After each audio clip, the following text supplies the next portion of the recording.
7 p.m. and it's Tuesday night. I got my laptop on and I feel alright. I got a few joints rolled and my munchies made. Got my headphones on and I close the door, don't disturb me. It's time to stand up tall and say some things about the shitty world we're living in. With the voice of Raconteurs News. News Raconteurs, News Raconteurs,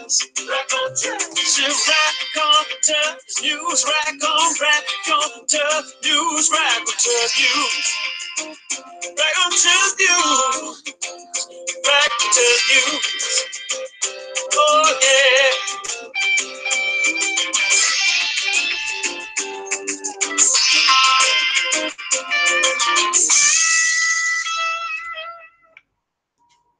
Good evening, welcome to Raconteurs News. It's Tuesday edition, it's the 22nd of January 2019 and I'm Jason Holmes and you're listening to Raconteurs News here on YouTube or Google Hangouts or whatever you call it these days. We're communicating and we're communicating great information as well. We've got, do you know, I'm here, seat in my pants and I'm thinking to myself, I'm going to have to do this on my own because there's Webby's not turned up, and he turned up when the intro music was on, so I was pleased about that. But yeah, Webby, how you doing, mate? I'm all right, Paul. It was a minor emergency. Kicks off at 6:15, and I looked. I thought, oh, I'm going to have to go now, and I just went, shot off, got it done, got back just in time. Superb. Listen, I was going to start with start on my own anyway, and definitely do a show of some kind, but I didn't know what to do. What sort of emergency? Sorry, I don't want to pry, but it wasn't the kind of emergency like somebody were going mad with a digger in a hotel. No, because this one checked his bank account. He got paid this morning. That's been quite amusing, that, because apparently the mainstream articles now are stating that his money should have gone in on Friday. He's not been able to get hold of the boss for 2 days, so he's gone in on Monday and trashed the place.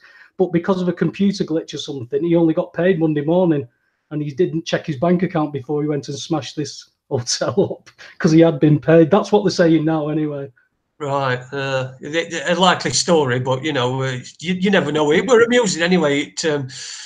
I don't know whether it's what it's going to serve to do. I can imagine there'll be lots of different copycat incidents going on, people with different grievances, then going in and just smashing up, and they're not thinking, well, perhaps somebody will give me a GoFundMe page and bang me. What's in it now? About $4,000, something like that. Yeah, something like that. This is what the world's flipped. It's absolutely bonkers. People like that lad who think allegedly he's got paid, but at that time he didn't think he'd been paid. People are so much aware of how much money is, you know, and how valuable they want it, and they need that money for everything. They're being pushed to extremes, Jason, because, you know, we've seen people who've got really good jobs who get paid on the dot, and even they've struggled to keep up payments, and people are losing homes left, right and centre. And they've got jobs that are a lot, shall we say, more stable than labouring. And this lad, you know, he's obviously seen his arse about it. And, you know, rightly so, in the end of the day, when you're doing something for someone, you should be compensated for your services, shouldn't you? And when we're living in this hand-to-mouth culture where, you know, the amount of homeless people, he's probably not even got into that concept of thinking yet, but that's where it goes to, isn't it? When they start not getting paid. How the ones over in America, I mean, the government in America has been shut for weeks. If you don't work for the government, you don't really know. The government over in Spain, apparently, they've not had a government for 18 months, and their economy's boosted. Their economy's going up, unemployment's going down. That's with no government. Is there a lesson to learn here, Jason? Yeah, one or two lessons. Listen, I find it difficult to imagine that if his money was supposed to go in Friday and it were a glitch, and then by Monday morning, I would have thought he would have checked on Monday morning just to make sure, right, before going off to go and. You'd like to think so. Well, you would. I mean, come on, he's going to have in it because. Come on, he's going to have. It's just the same old rubbish that you get from mainstream media. It just seems a bit nonsensical as well. And what is it with football and aircraft this season? It's another one. It looks like another really terrible incident. 2 people dead. Well. Missing, but you know they're not going to survive, are they? Realistically, they're looking at 2 dead. So yeah. It's a terrible thing. I mean, well, they said that if there's anybody in that water, they wouldn't last more than an hour. Yeah, if they're in the water. So I mean, you know, it's such a shame when you see a man with a big smile on his face holding up a Cardiff City football shirt. You know, a big move in his life, coming from France to England to play football, and then on his way over, after saying ta-ra to his teammates, nobody knows what's happened. It's but yeah, along with the helicopter thing, that I still don't think they've got to the bottom of that, have they? I don't know. I think they said that there was some sort of a failure in the rear rotor, but they're never going to blame a police drone, are they? No, of course not. No, they'll never do that, because imagine the implications of how much the compensation the police, Leicestershire Police would have to pay to that. You know, to that billionaire family for the loss of the. Well, they'd have to sell them Leicester. They'd have to just give them Leicester, wouldn't they? Well, I think they already own a lot of Leicester. Yeah, right. I meant the city. Yeah, but I'm sure they're welcome, and they can get in anywhere with what they've done for that city over, you know, especially the football team winning Premier League and stuff like that. I'm sure they own the city. They've got freedom of the city. But yeah, it seems that this wouldn't have happened to Dennis Bergkamp, would it? No, it wouldn't. No, anybody who doesn't know Dennis Bergkamp, he was an Arsenal footballer and he was afraid to fly. So whenever they were playing in Europe, he had to set off a couple of days before everyone else and go in a car. So that's Dennis Bergkamp. So like I said, that would definitely not have happened to him. Right, well, we had scheduled. I don't know where we are with this. Things have been a bit sketchy all day, haven't we? We have Michael Doherty, Doherty. Sorry, lined up. He's seen the Facebook message and he texted me. He texted me at R4 to tell me with a thumbs up to say that he's got the link, and then I've texted him on the phone. I've texted him on Facebook, and at 7:03 he's seen whether we're ready or not. So I don't know. I can give him a ring if you want me to. If you want to fill in the gap while I give him a bell. Yeah, sure. Of course you can. Yeah, if that's what you want to do, mate. Mate. I'll just fill it now. I'll just talk about anybody. If anybody's got any suggestions for future guests or anybody you want to see on, I'm looking to. I'm looking to sort of broaden our horizons. We've started having listeners on, which has been really good. It's been really good. On the for the most part, not mentioning super leads, but yeah, I'm looking to. So if you've got anybody that you've got in mind, and just drop us an email or something like that. I'll put something, a comment on YouTube, on one of the YouTube videos. Just pop a comment on there. I'm looking to get. I've just been speaking to a guy who has done something. He's got a theory on the Mandela effect, and that was quite interesting. So I've got in touch with him, and he's been playing a bit hard to get at the moment. So we'll have to see. But he's over in America, so the logistics of it and the time differences might be something. might be something that might be a problem. Also, I've got coming up, we've got Neil Sanders. I'm just waiting for a date from Neil. We've had communications. He's agreed to come on, and we're just waiting for a date in his diary. I'll give him a little bit of a nudge this week just to remind him. And Pippa King is going to be coming on in February. Now, I've not exactly got the exact date in February, simply because she teaches and she doesn't finish till 8 o'clock on Mondays and Tuesdays. So it's half term. We're waiting for when the half term is, and then we're going to get her on one of the half term days on Monday or Tuesday. So that's Neil Sanders and Pippa King to look forward to. There was somebody else as well, and I can't bleeding remember who it is or what it were about. But yeah, there's somebody else that I were due to that I was looking to get on. Let's have a look. Say hello to everyone in the chat room. Harry Cookie Munster's in there. Good evening, Harry Cookie Munster. Caught a bit of your show last night, but I was a bit knackered, to be honest. Honda 4004. Peanut Man's in there. He wants Hugh Davis, the newsreader. Okay, we'll get a shot. Alex Ritchie Podcasts is in there as well. He used to work at one of the car park attendants on the Leicester City Football Club. The nicest people you could meet. I was in shock for a month or two. Yeah, I think everybody was in shock. It was something terrible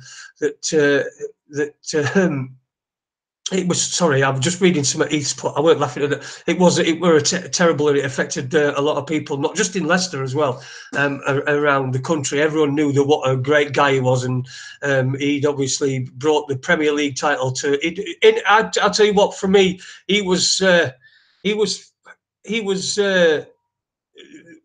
gave people like me, football supporters like me, that support football teams that never do anything and never win anything, but it gave us hope, that at least it's possible. It is. So, yeah, he'll be well missed. Super Leeds is in there. Public Detective is in. He says, where's Doherty? We are just on the phone to him, trying to track him down, get him on. There seems to have been, we're just having a couple of technical problems. Robert Dougal, the newsreader, says Peanut Man as well. Society of the Spectacle says Cerebrosana. New one on me, that one. I've never heard of that, whatever it is, those two words put together in that order. Linda Lusardi's daughter says Super Leeds. Yes, might be. Let's. Yes. Anyways, the people saying the Super Leeds episode. Heath was saying the Super Leeds episode when we got Super Leeds on was an awesome one, and Super Leeds has asked to come on again. So we will get him on at some point. Hopefully he'll not be quite as refreshed as he was the last time, but we certainly got some good sound bites for that record that Heath made that I played yesterday. Still no sign of Webby. Jason would like to see Lisa back on again, talking about councils setting up financial instruments to hide their pension pots. Lisa. I can't remember who Lisa was. My memory is like a sieve, honestly. Everything just drops out of it. Everything just drops out of it. Hang on, I think we've got some action here. I think that comments on about Lisa Tanner. I've texted him on the phone. Nothing back from him yet, and he's not seen the Facebook message yet. But when I tried ringing him, it's an international dialing tone. So, oh right. So God knows, mate. If he turns up, he'll turn up. All I can do is keep touching base with him. I can't drag him on here. Yeah, of course not. Yeah, it is always. I think. It is always difficult to pin people down, when it's in this. It's to be fair, we mostly hit, don't we? We get on, and and we get to talk to them, whether it's one way or another. But sometimes there's just those ones that you just can't get, and I apologise on behalf of myself and Webby and Andy and AD and Johnny Damshovel and everybody in the chat room. I apologise on behalf of those as well, for Michael not being able to be here. But we unfortunately, these things happen sometimes. But hopeful. Fingers crossed. You never know. They tell me that's so much satanic or something in it now, and they're going to think I'm someone. If anybody gets a clip of it, mate, yeah. Well, where do you want to go then? Because we might as well talk about some topics. Yeah, of course. Whilst we're waiting, we were touching on obviously the digger driver.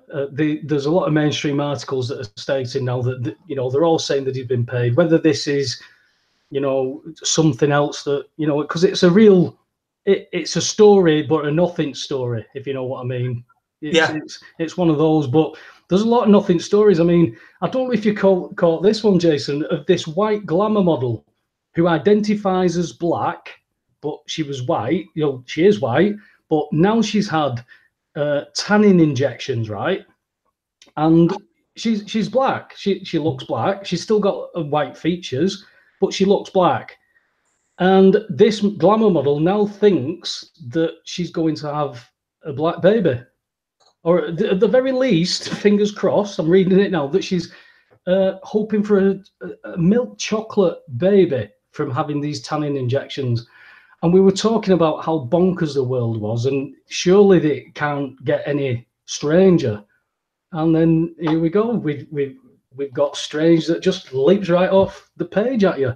I just I don't know what point I got up one morning and every day just started something very, very strange is happening every single day. If there's not murders or anything, which seem to be happening every day, is it just me, Jason, or is it seemingly like there's stabbings, there's murders, there's all kinds of shenanigans going on every single day? It just seems to be getting worse and worse. Listen, I'm just getting up a picture of this woman so that I can screen share it with everybody here. The one that you're talking about. What I mean? Yeah. Yeah. Yes. It's this is from the Birmingham Mail. Birmingham Mail. Oh, here we go. Oh, she ran this morning apparently. Oh, yeah, there she is. You can see. I'm not going to. I'm going to go for see if I can just find a different image or something because it's. Well, I'll screen share this. Bollocks to it. I ain't got no open, have I, like, midget porn or something. Screen share. No, okay. I'll screen share. But what stage do you get to in your life that you completely disregard how you look and how you feel about how you look to do all that? I mean, there's a lot of people who do surgery. Yeah, that's she looks actually darker on the Daily Mail photographs, but even her husband apparently supports her through all this. Even her husband's had these tanning injections, but but for the life of me, I still don't understand how she thinks that that's going to affect her baby. God knows, man. Maybe it will. Because I'm still trying to fathom out this reality, Jason, because it just seems to get weirder and weirder. It does. It is. That's all it ever is. It's weird. Danny Rampins sent a message, Jason, to say read the chat room. Is there something in the chat room about Mike? I don't know. Yeah. Jason, good evening, Jason. She's been milking the black milk. Oh, hang on, someone's. John Hull, hang on, he's on. Just give me a second while I take this very important call. John. Is John there?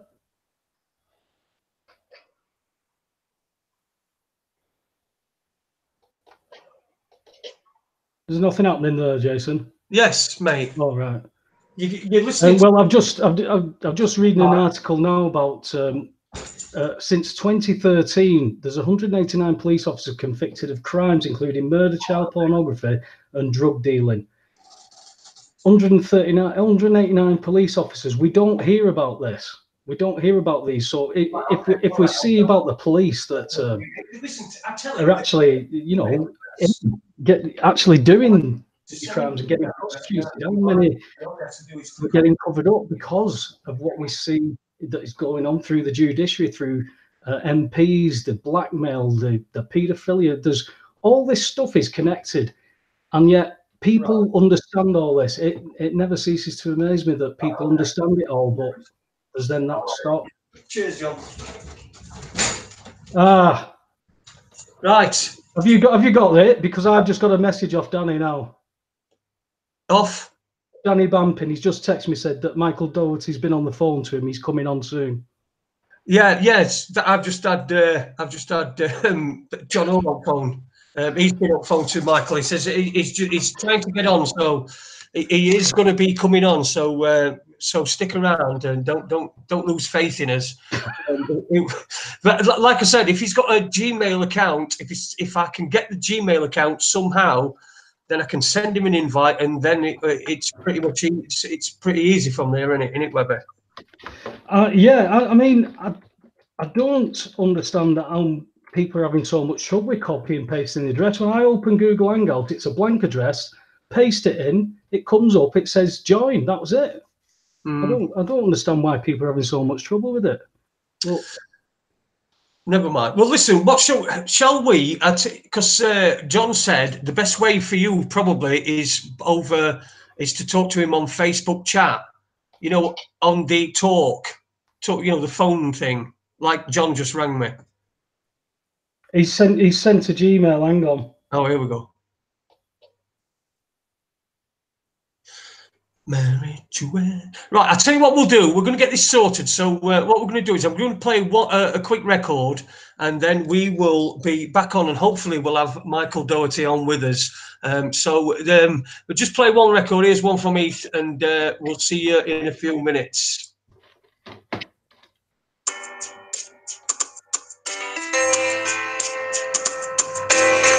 I'm gonna have some fun with this one here. Whoa, how you doing? In the morning, when I wake. Can you hear me? You better cut the song off, Jason. There we go. Oh, best cut it off. Best cut it off. Michael, how you doing? You made it. Not bad. The volume's terrible, but I'm doing okay. Have you got any headphones that you could put in, maybe? Maybe I'll tell you what I'll do. Give me 2 seconds. I'm going to run to my car and I'm going to grab a set of headphones. I'll be back with you in 2 seconds. No worries, pal. No worries. Do you want to put the song back on? Mary Joanna, in the evening, when I'm thinking, all I want is Mary Joanna. If you look in my eyes, you will see what I've done. Every minute, every hour of every day. But life is like a smoke. In the end, I'm gonna choke. All I do is live my life from day to day. Oh my God, you know you better watch yourself because I know you're waiting on that one. Cause I'm telling you, guns and none.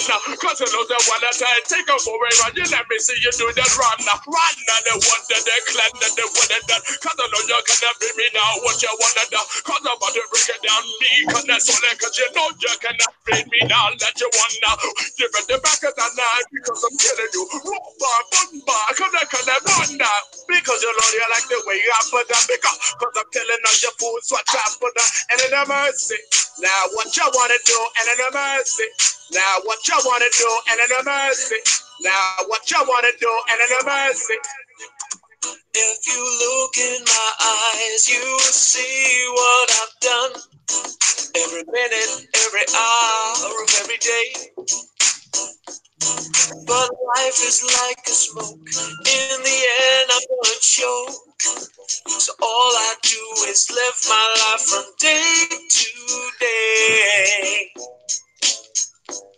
You got to lick it, stick it, bend it, crease it, stack it, burn it, pack it, roll it, poke it, roach it, smoke it, then you pass it to me. You got to lick it, stick it, bend it, crease it, stack it, burn it, pack it, roll it, poke it, roach it, smoke it, then you pass it to me.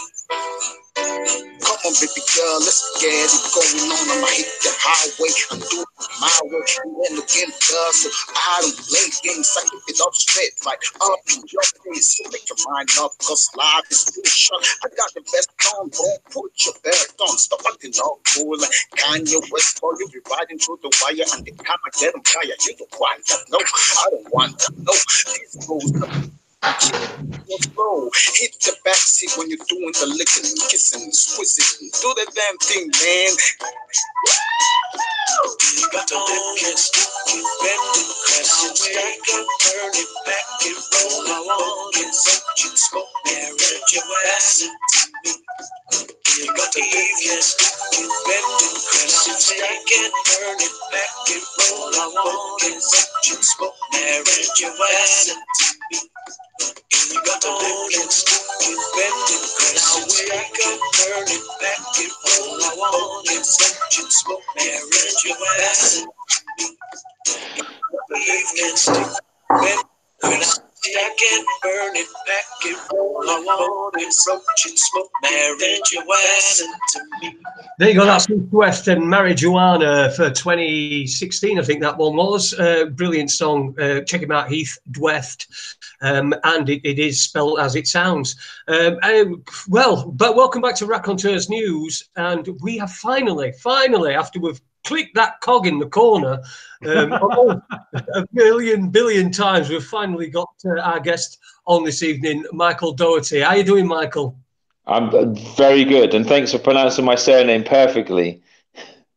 You're welcome. You're welcome. I'm out of the country, you know, Brexit and all of that. Just so it's been a bit difficult to just get on to you guys tonight, but we're here now, so that's the main thing. So as you probably know, I don't know, your viewers know a little bit about my story. Well, I was going to say, Michael, let's start as if we've never spoke or we've never interacted. Let's tell us everything. So really, in a nutshell, start off ordinary guy like most people, and I'm bringing my daughter up myself. Yeah, raising my young daughter from the age of 7 through to about 13, 14. Start expecting a little bit of problems with her, but a little bit more than I did expect, because she started to she was being groomed online. Yeah, so a whole change in her behavior and stuff like that. At this time, you know, the normal, like most people thought, you know, the police are going to take things like child abuse seriously. So I reported to the police as normal. Get absolutely no response from them. And as a normal member of the public, so to speak, I'm quite concerned about that and try and raise it with the police. Their response was quite extraordinary. And this is back in 2008. And obviously, rolling forward to now, a decade later, we're well aware. Like, I don't think there's anyone in society who's not aware of the complete and utter cover-up of child abuse that's been going on throughout the country. And obviously, back in 2008, it probably wasn't so well known mainstream. Yeah. But what I got was a 6:30 wake-up call from the Metropolitan Police, from a couple of corrupt officers from the Metropolitan Police, happily named them Gareth Blackburn and Stephen McDonald, who were sent out, 2 little dogs, to batter my door with. You'll find the videos online somewhere, some YouTube account of it. But they came to my house at that time in the morning to arrest me, my wife, my young child, because I had a little baby boy at that time, and who was 6 months old, if that. And pretty traumatic thing to be arrested in the morning by the police. And I was arrested on charges of harassment, that lovely Harassment Act 1998, the Harassment Act, Section 2, for allegedly harassing the Borough Commander's secretary. Okay. Now, unbeknown to the Metropolitan Police, I was astute enough to have recorded the calls that I did make with the police. This individual's statements made a claim that I had called her all day long, when in fact I'd called her once. Okay. I went through a whole trial process, which in itself was quite extraordinary. Started out at Uxbridge Magistrates Court. By this point, the police become aware, because I'd actually sent the tapes to the Professional Standards Department the day before I was arrested. Okay, a sixth sense something was going to go on. Knowing those lot, takes a month before they get it to look at anything, and they'd already gone way down the road, statements and everything. I'm progressing to court. Now the professional standards of the Department of Metropolitan Police are now aware of these tapes. They don't go out and arrest the cops. No, what they do is they all get in bed together and actually really, really try and put the clamps down on something that's going to become really serious. Because it wasn't just the secretary who was perverting the course of justice, making false allegations. Obviously, the officers who are at a senior level who made her or got her to write and sign statements. Okay, so my case was in Uxbridge Magistrates Court. But they really needed to keep a real gripper on that case. And they moved the case. So it wasn't the CPS, wasn't the courts. I didn't move it. But my case just suddenly gets moved right across London to Hendon. It's one of the tactics, Michael. Let me get to the actual real reason. The real reason was and I find out years later, because one thing that people need to take solace in is that there are good people in the system, okay? Definitely. And there are good people out there trying to help other people break this corrupt cycle that we're all going through. And some years after that bogus hearing where I got acquitted, I couldn't possibly get anything other outcome could have happened. But I get someone come up to me and said, just rocks up to me on a train in London. You've got to go and speak. You've got to go and have a look at the clerk in your case. His name, and I'll give you his name for your recording. His name is Jonathan Wetridge. Okay, Jonathan Wetridge is a clerk in the court. He was the clerk on the case in Hendon Magistrates Court when Tracy Jane Murphy, the police secretary, was obviously making allegations that I'd harassed her, which were completely false. Jonathan is an ex-Met cop. Yeah, sitting in the court as a clerk. A case that is massively going to cause problems for the Met Police is moved all the way across London to sit before a hearing with that individual in it. Now, the complaints and all of that about Jonathan Wetridge went all the way to the director of the Majesty's Court Services, HMCTS, who said they couldn't see anything inappropriate with that. And I'm sure all your listeners can see everything inappropriate about that. But as you know, talking about complaint systems and people will be aware that there's every single judge's ombudsman, independent police complaints commission, all of these lovely things that are supposed to be out there to deliver some form of justice, which are clearly anything but. They're there to actually, obviously, deny justice to people. In my case, the IPCC not only covered up the serious crimes of perverting the course of justice, but also the failure to investigate the grooming in relation to my child. Okay, yeah. So what I did, and people can Google it online. It's a really good article. If you just Google this line, it says, "Justice is impossible if you cannot trust the police to tell the truth." It'll pull you up an article by his name escapes me, but he's a very famous George Monbiot. So George Monbiot wrote an article, and that was immediately prior to me starting the private criminal prosecution. So going back to, I think it was 2011 when I started the private criminal prosecution against the individual Metropolitan Police for perverting the course of justice against Tracy Jane Murphy. Now, it wasn't really commonplace at the time, but one of the drivers for me was, if the police were doing this to me, they sure as hell are doing it to other people. Yeah. And if I don't stand up and do something, and I'm capable of doing so, what hope of other people of getting anything from, this system, actually holding these people to account, trying to stop it for the future. Okay. Mm-hmm. I was portrayed as a police hater and all those manner of things, because that's, again, one of the tactics that they'll do, that you're out there, you're mental, you're hell-bent on just getting at the police, and quite the reverse. I detest the police corruption. Yeah. I detest someone who goes into a job or a profession, swears to uphold the law, and does quite the opposite. Yeah, the hypocrisy of it really staggers me. So for me, that was something that I needed to do. So in terms of try and bring those people to account. Now, those prosecutions, it just went, there's, like all of them, in some respects, it was people hadn't done it before in terms of taking the police on a private criminal prosecution. And I was rather hoping that a lot more people would start to do it. That hasn't happened, but not to say that there's not time yet. I mean, you've got interestingly, obviously, you've got the Hillsborough, the prosecution going on at the moment with what's the lead inspector at the moment is Duckenfield, Duckenfield, because Duckenfield is quite a figurative case in terms of private criminal prosecutions.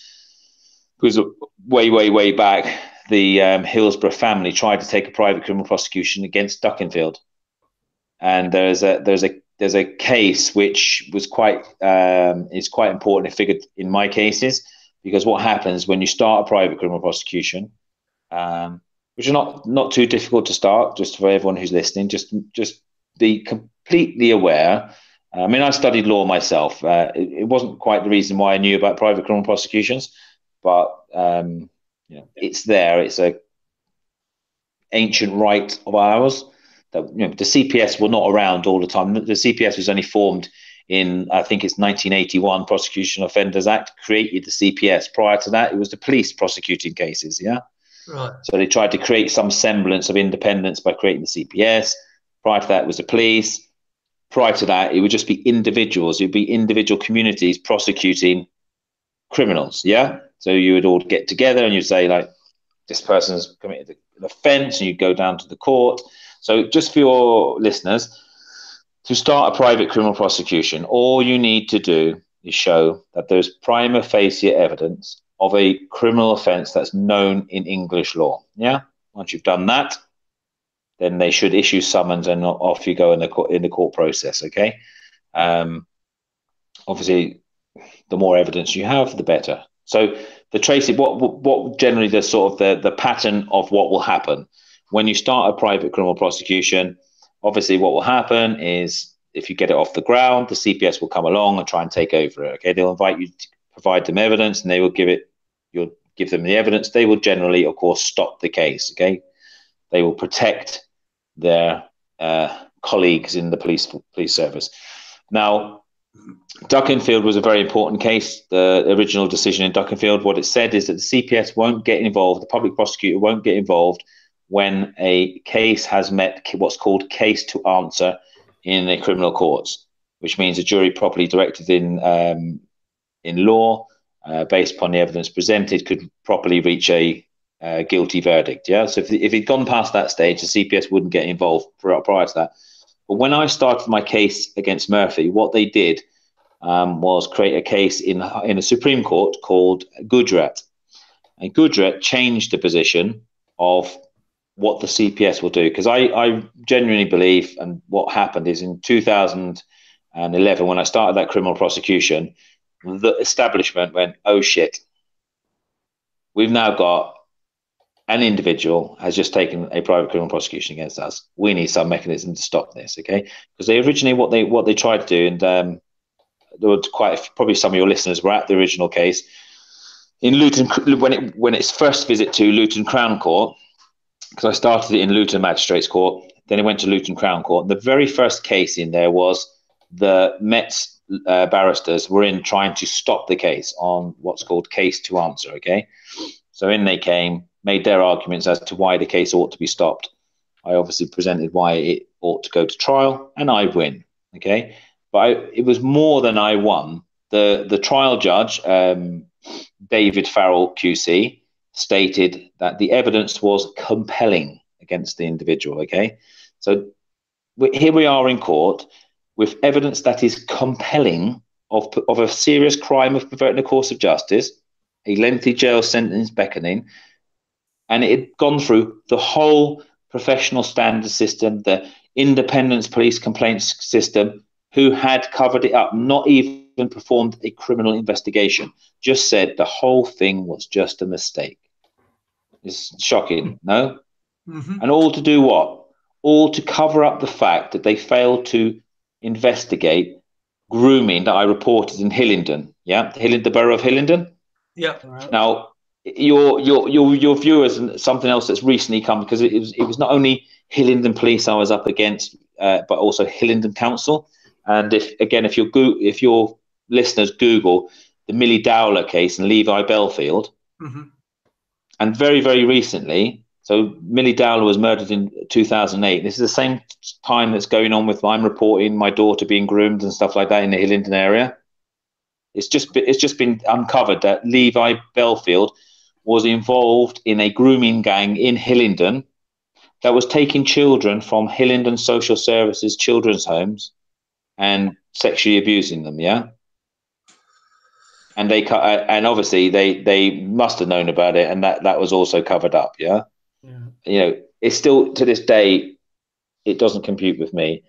I can't understand why these individuals will cover up this crimes against children. It's quite staggering, isn't it?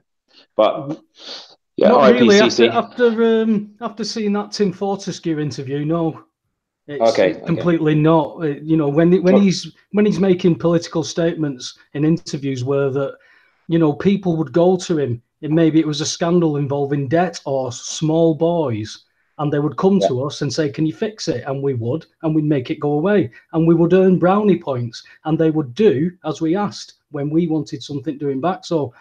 No, unfortunately, Michael, that's the sign of where we're at now in this reality, because that isn't surprising that this is being covered up. And when you said you were not only against the police, but the council as well, if you're against the council, you're against the police. Against the police, of course. It's all, everybody's pissing in the same pot. And, 10 council years tax. ago, we're on with council tax. I've got paperwork through today. But all this stuff, when I started 10 years ago with you, it was trying to learn it all, and you're thinking this is absolutely ridiculous. People must know about this, and obviously I went off in my own stuff, and I was telling people that your gas is free. I was called all kinds of names, Michael, because I was saying in a debt-based economy you can't pay, you cannot do this, and people don't like you telling them the truth. And then when you see that you're going up against the police, people are so easily swayed that you're a police hater. They don't even bother looking into the background. And the fact is, you went to report a crime to the people that you're meant to report crimes to, and they turn on you. That's what's staggering to me. That's what amazes me. Not the fact that and the mad thing is, it's happened time and time again. Now we know up in Rochdale.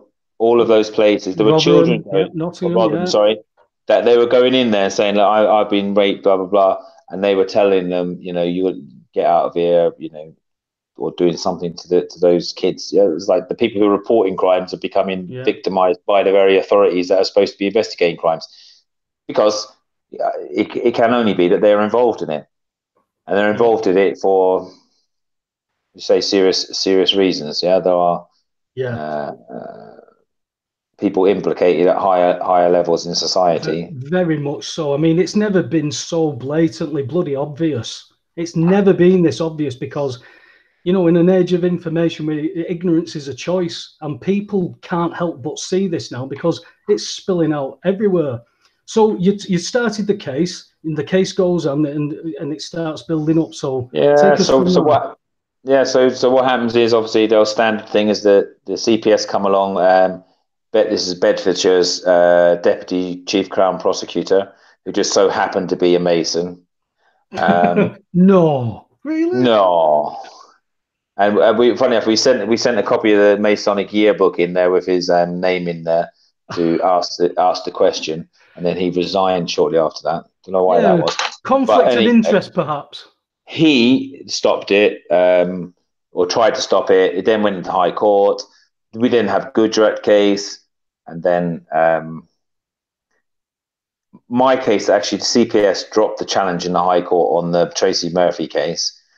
And then it came to trial, and it took to 2014. So September 2014, we're back in Luton Crown Court. And then, like you'll find with all of these cases, which wouldn't be allowed if it was, say, you were defending yourself, if they wouldn't allow you to bring in all sorts of arguments about this, about that. What would back you up, you mean? Yeah, they just spent the whole time just arguing the toss. So, for example, what happened is, during the course of things, it could well have been a setup, but the boyfriend of the secretary sends material into it was a solicitor then at the time who was acting on the case, sends material in to the case to support the case that she was put up to this, etc., etc. They then, when the case is supposed to be getting going, starting, they then spend the first week trying to undermine the individual who is her boyfriend, yeah, who then eventually gets undermined, okay? CPS then at the end of that week say, well, okay, we're back into the same position we were before the High Court case. We want to take over and stop the case now. So it could well have been that they you know, like any campaign, if you get one of yours on the inside, yeah, that's possibly tactically they did that, yeah. So what then happens now? You've got the barrister for the Murphy case she was 2 Bedford Road, a barrister called Valerie Charbit, yeah. And bear in mind, all of this has been funded by Boris Johnson, who was the Mayor of London, ticked off and signed all of the legal fees for Tracy Jane Murphy. So Valerie Charbit is her field of specialty is to argue a defendant's ability to stand trial due to mental health issues. Yeah, so it's obvious what way it was going to go. Even if it was going to go to trial, they would have gone, she's not able to stand trial. Here's a psychiatry report. She can't. Terribly sorry. Yeah. Great as way it to was. shut it down. Yeah, as it was. David Farrell QC stopped the case on grounds of human rights, saying that, so the case started in 2011, 2014, it's come back out in High Court, it's back in. He stated he wasn't going to allow it to go back into the High Court for an argument, even though it had never been there. It's sort of gone there, waited there for a year and a half, come back to trial.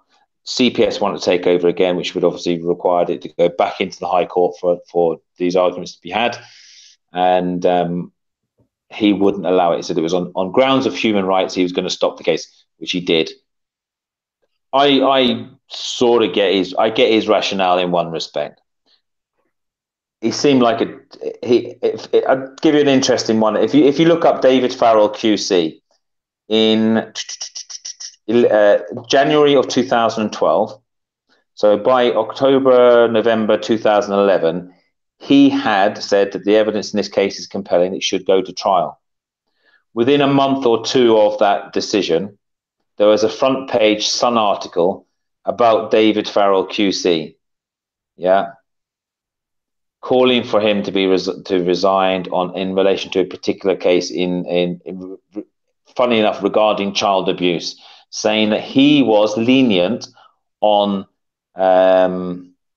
a couple of individuals who were convicted of minor abuse, yeah, child abuse, yeah.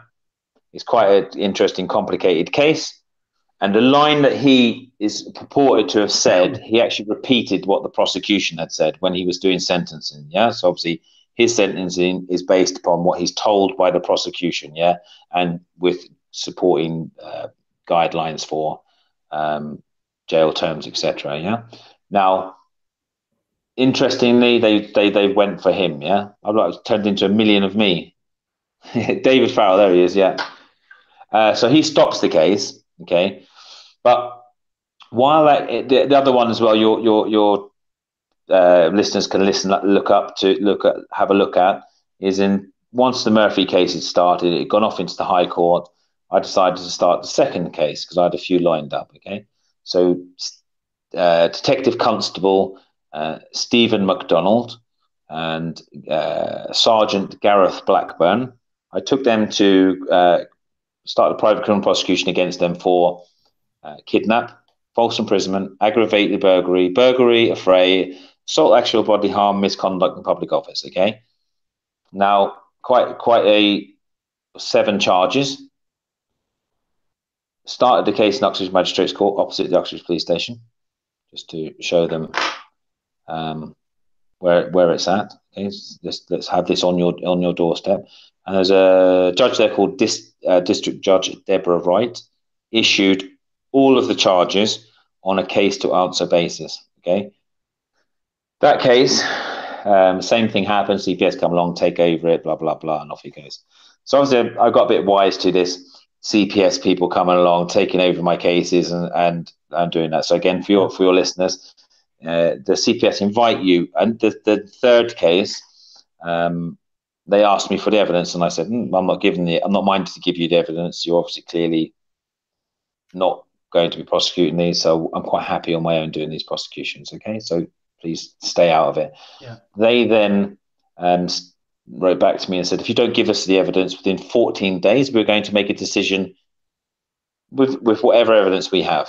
And I said, that's fine. If your prosecutor makes a decision to terminate this prosecution without the evidence, which I'm not going to provide you, it's my evidence, then I will immediately issue a prosecution against that individual. Okay. That stopped them. They didn't bother coming back after that, and the case went into Southwark Crown Court before Lord Justice McCreath. Okay, so I think Lord Justice McCreath is still the most senior judge in that circuit in London. So you have to call him Lord. Now, Lord Justice McCreath. So what happens is it goes before Lord Justice McCreath, and they couldn't stop it the normal route of the CPS putting a stop on it, because I won't give them the evidence, and it's quite simple and it works. So for other people who are minded to do that, just don't give the CPS the evidence. Just keep them out of their third-party interlopers for sure. Yeah. But Lord Justice McCreath, what they did, it just became ridiculous. I had a prosecution. They set a date. I mean, they must have been. They just know everything about your movements, and they knew I was out of the country. Okay, so they call a hearing while I'm out of the country. So I write to them prior to that. I said, look, guys, I'm out of the country. Can you set it for a different date? And I'm bearing in mind I'm the prosecutor. You can't actually run my case without me being there. It's like an impossibility. Okay. Yeah. But they do. The judge and the CPS, or God knows who, or the defence has a hearing while I'm away. And how mad is that, Michael? How bonkers is that? It's a joke. It's a joke, and it shows, as far as I'm concerned, Lord Justice McCreath for who he is. So what happens is, well, when I come back, wait to hear what happens. When I come back from a period out of the country, I've got a letter which says there's a date for a hearing, and it was like a couple of days later from when I returned. So I'm thinking, okay, it's to reschedule, because it doesn't say what it's about. It just says it's to reschedule. It just says it's a date. So I'm thinking it's to reschedule date. So I turn up to court for this, and we're not even at a stage to go to trial or anything like that. There's been no exchange of paperwork or between the prosecution and defence. Things only just starting.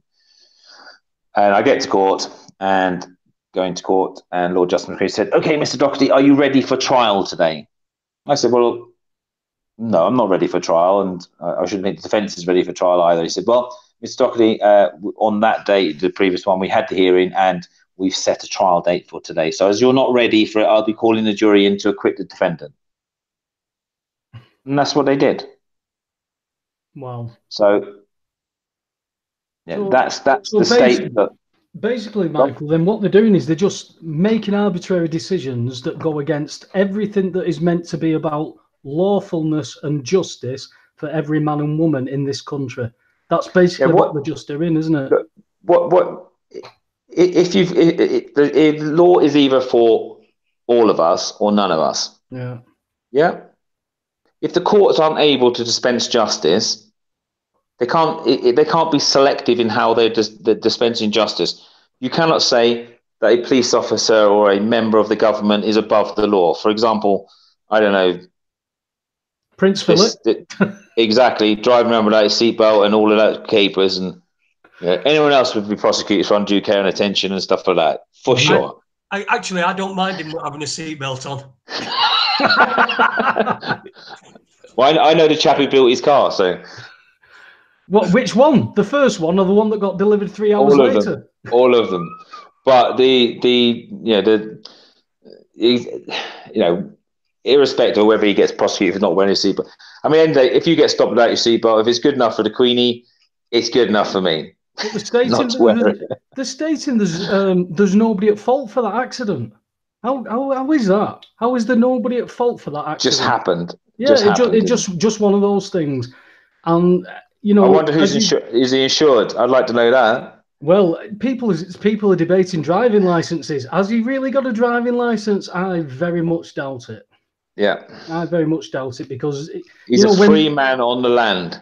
He's the true free man of the land. You know what I mean? It's one rule for them, and it's Exactly one rule for us. And the peasants, they need to get all of these agreements and registrations and all of this stuff, of course. But it's brilliant that we do that to ourselves now, Michael. We've been taught so well, we actually act as that person they want us to be. So they do nothing wrong. They're doing everything legal because we interact with that. The problem comes when the likes of me and yourself go and stand in these places and say, you can't do this because of this. This is the law. And then you see it happening around you. I mean, I've said this many a time. When I asked one question at a county court, which was, what jurisdiction is the judge standing under today to claim authority over me and my property without my consent?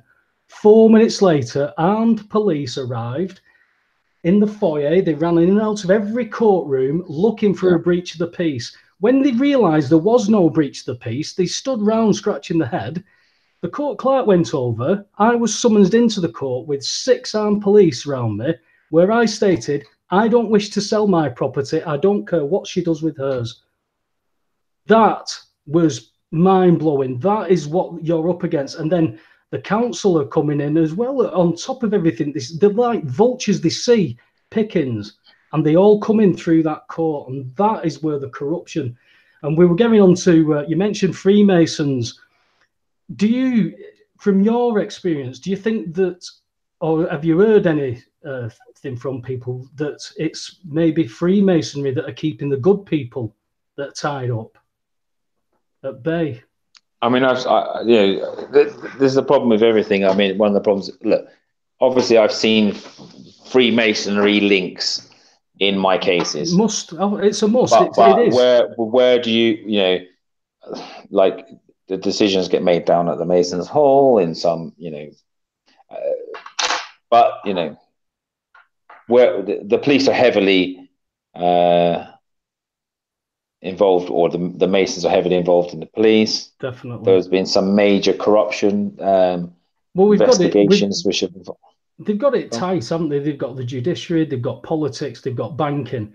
They've got absolutely everything tight there. And when you're talking about a man who's in a position like a judge, who's meant to be impartial, non-biased, the police who are meant to uphold the law, then somebody who is another Freemason, he's sworn an oath to help that man. That is worrying when you're in a public office. That is a conflict of interest that just cannot be, Michael. It's got to change. That's a fundamental. I mean, they've called, obviously, there's been a number of calls for Masons, or for Masons to be declared if they're in public office. If you're a Mason, you should be declaring that you are a Mason, so people know, and then you start drawing the connections between things happening, I guess. But they're obviously resistant to it, saying there would be discrimination against them. But if there's nothing to fear, there's nothing to fear, there's nothing to hide, really, is there? Well, Turkey's voting for Christmas if they did that. If they made it, would it? I mean, surely they'd be proud. Aren't they proud of it? That what their fraternity. I think so. All the secret handshakes and the touching each other's bums and God knows what else goes on in these places. People like us can only speculate, but at least that's a little bit of fun. I first became aware of you in I think 2012, and I went to a conference that you were speaking at, the BCG conference at Stoke. Yeah, I think it was 2012. It might be 2012 or 2013. Probably 2012.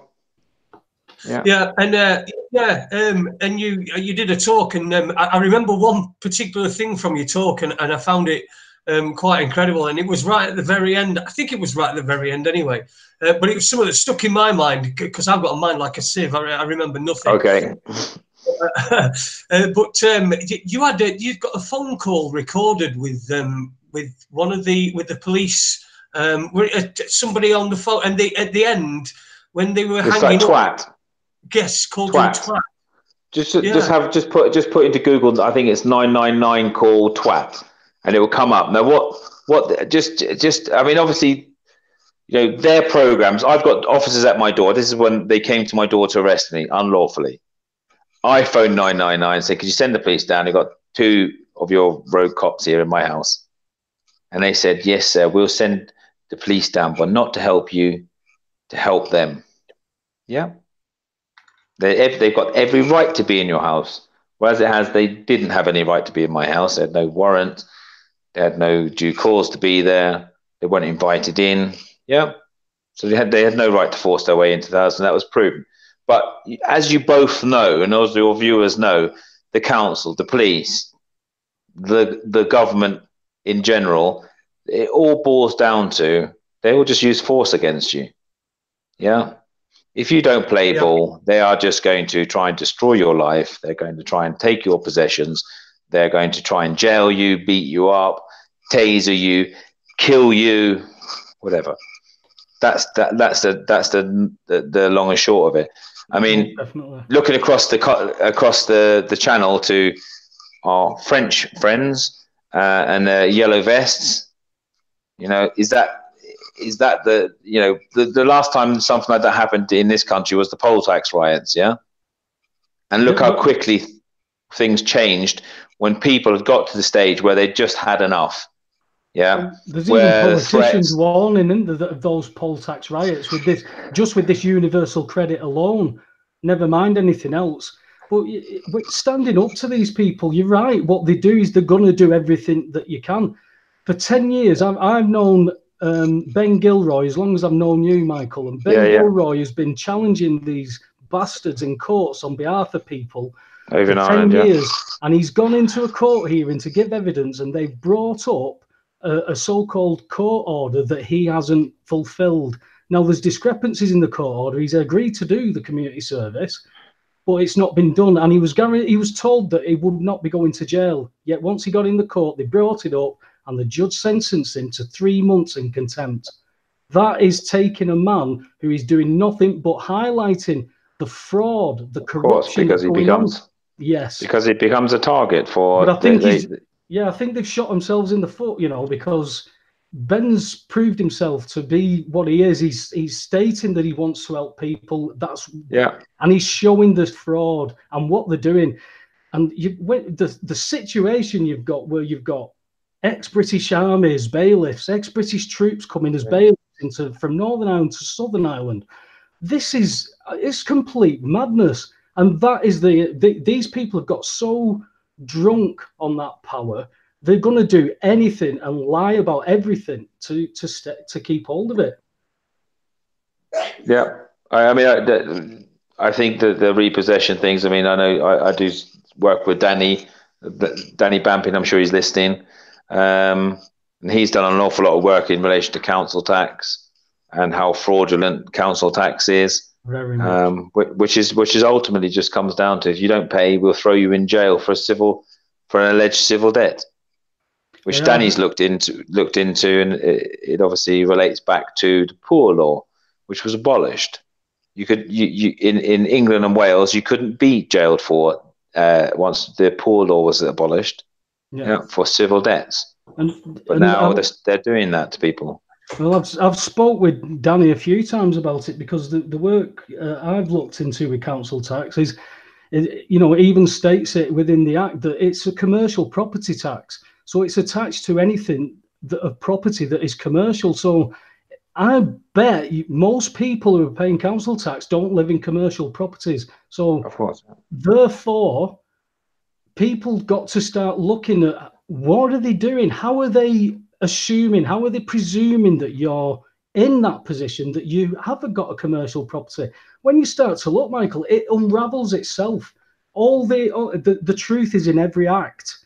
The remedies and everything are in the acts. And when you start to see, just to notice where you stand in it. Are you a commercial or a non-commercial? Whichever entity you want to be. Which are you? That's where. Well, I mean, ultimately in law, if you acquiesce to anything, then you acquiesce to it, and you will allow it to continue. And they do it in so many is it, you know, Avenues, subversive? fields. Yeah, I mean, when I've said to people about income tax being a voluntary tax, I wouldn't pay income tax. You have to pay it, otherwise you go to jail. Well, that's all in what you've agreed to do. He says, how have I agreed to pay income tax? I said, did you use your national insurance number to get a job? He went, yes, you have to. I went, there you go. There's your consent, and you have to use it. So they're doing nothing wrong, but you're compelled to have to do it. And you've got to understand it. Are you free or are you not? You've got to start looking at what these people do. Are the MPs who are meant to be our servants working on our behalf, are they serving us, or are they showing a front saying, oh, would you like us to do it, or would you like us to do it, and what do you really want us to do? That's what's going on. And then you've got their army of the police to back that up. So what's 2019 got for you guys to do? What are you up to? Oh. Do you want to take that one first, Jason? Oh, God. What were you up to 2019? What are your plans? Which for any legal stuff or life in general? Anything, just in general. What do you think it holds for us? We've got quite a few things coming up. Brexit, getting out of the EU shortly. Well, it depends. See, this is where I'm taking I've had to take a step back to look at all this, because there's so much going on now, so many distractions. You don't know, you can't really concentrate on one thing, because I feel I might miss something if I concentrate on one thing. Yeah. But like me and Jason were talking weeks ago about the yellow vests, and I'm very skeptical and saying, well, we've just got to be aware of any attempts to take over it and hijack it and take it somewhere, because what France have got all civil law. It is all civil. So everything that the police do is justified. Whereas over here, there's that potential where, like what you did, to take these private prosecutions out against, you know, the men and the women that are putting these uniforms on, and then completely going beyond the powers. I mean, you're more likely aware of Section 26 of the Criminal Courts and Justice Act 2015, of what it tells you about a police constable's powers. If they go beyond those powers, depending on what they've done, they're facing 7 to 14 years custodial. Now, I issued that to a copper at a gas warrant, and the copper put his hands on the back of the warrants officer and pushed him through the gate from public onto private property. After all the arguments and everything had died down, I went over to him, I says, that is Section 26 of the Criminal Courts and Justice Act. Just read that paragraph. And you saw the colour drain from his face as he got down the paragraph. As he handed it back, Michael, he went, they've never told us that. I said, do you think they're going to tell you about that? Because you wouldn't have done what you've just done, which was breach the peace. He went, no, we was in the public. I went, you pushed him from the public sidewalk onto private property. I said, now, if this man decides to take a private prosecution out against you, not the police, against you, your house, your children, of course, your marriage, how do you feel now? And he went, well, we'll just have to wait and see. I says, I'm glad you can be that cocky about it. I said, because now I'm going back 2 years there. So I'm glad you're feeling that cocky about it. I said, because you do realise that people have had enough of what is going on. The character of policing that has changed in 30 years for me, Michael. I don't know if, I always draw a line. I agree. I always draw a line. Nottingham, for me, Nottingham downwards, everything has been ramped right up, from the policing just doing absolutely crazy things. I mean, you've got policemen jumping on bonnets of cars and smashing the windscreen because the fella's not got his seatbelt on. Now that wasn't preached to it. Yeah. So that's not happening up north at the moment. Anyway, I don't know if it's because that might be a step too far for them right up here right now, because they can be quite militant up here over the most ridiculous of things. I mean, northwest of England was in uproar when Deirdre got sent down on Coronation Street, mate. You know, and they changed that. It's something that, like, Danny and I want to try and get going, is a public prosecution service to actually try and help people bring these prosecutions that need to be brought, because at the moment, I thought that people would step up, people would start doing the prosecution themselves. That hasn't happened. So maybe we need our own system, a public system, to start bringing these prosecutions. I went to a common law court hearing a few months back now, in summer sometime like that, up at Hindley near Wigan. And there's quite a few people there, and I was talking to the lads who were running it, and they were saying that they ran courts and hearings. It was a 2-day event. There was running hearings to be heard, and he said openly, he says, we've got loads of convictions. He said, but we've no way of enforcing them. He said, and this common law court's been done before qualified judges, before juries. He says, we've already got the convictions. He said, we've no way of enforcing it. And he said, that is why this set-alone system. Now, you're talking grassroots here, Michael. I'd like to say to the people in my town, look, you've got 4 police officers for the week, for the entire town. Yep. That is it. That is 4 police officers. Our police office is only open, a police station is only open 3 days a week. Yes. And this is not good enough. And now the council is saying we're going to put council tax up, which most people aren't liable for, so that we can have police. This is bullshit, Michael. This is absolute rubbish. It's almost like the public sector saying you can't have more nurses, you can't have more police, fire, prison staff because there's no money. In a debt-based economy, who would have thought there'd be no fucking money? They just need to print some more. But you're right. I mean, council tax, as you probably know, most of it goes to pay for their pensions. So that's where the vast majority of it is going, and pay back Iceland debt and stuff like that. So, I mean, that's what Danny and I want to do this year, is to start the public prosecution service and start getting some actual prosecutions up and running. I think we pretty well got the whole system in terms of the process honed down. I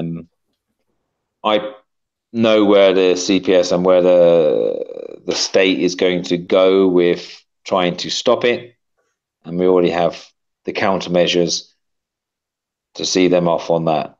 And in some respects, doing it in their system, so people doing common law courts, that they're well entitled to do that and come up with their jury's findings as to what they think. But like you say, then you'd need to set up your own police force, your own prisons, and replicate their system in its entirety. That's their system. I think more than likely it's going to be a meeting in the middle, I'd say. I don't think it's either or. I think it's got to be a meeting in the middle.